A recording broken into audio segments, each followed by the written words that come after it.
కళ్ళు లేని కాబోంది బాబు, కాశీ నుంచి వస్తున్నాను. కాళ్ళు లేదు బాబు, కాలు కూడా కుంటే కళ్ళు బాబు. నీకు కళ్ళు లేవా? లేవండి. ఎంత దూరం చూస్తున్నావు? కాశీ నుంచి వస్తున్నాను బాబు. ఓరి నీ దుంప దగ్గర కాశీ నుంచి వస్తున్నావా? నీకు 5 రూపాయలు ఇచ్చినా తక్కువేనా?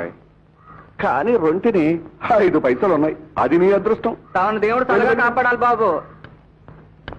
ఓరి వీడి కళ్ళు లేకుండా కాశీ నుంచి వస్తున్నారా? నేను కళ్ళు లేకుండా కనీసం ఆ కరివేపాకు చెట్టు వరకైనా నచ్చి వెళ్ళగలను. చూద్దాం. బుద్ధి కర్మానుసారిణి.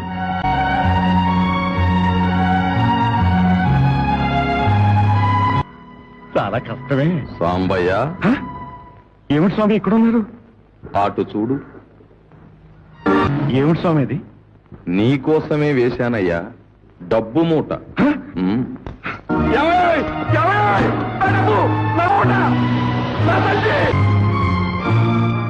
పోయింది స్వామి, నా సొమ్ము పోయింది. అది నీ సొమ్ము కాదు సాంబయ్య, అతనికి చెందాలనుంది, అందుకే నీకు దక్కలేదు.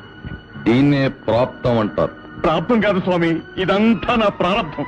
స్వామి, అంతగా నాకు ఇవ్వాలనుకుంటే నా చేతిలో పెట్టొచ్చు కదా, ఆ రోడ్డు మీద ఎందుకు పెట్టారు? నీకు ప్రాప్తం లేనప్పుడు చేతిలో పెట్టినా నీకు దక్కదయ్యా. ఏ దొంగో వచ్చి నీ తల బద్దలు కొట్టి దోచుకుపోతాడు.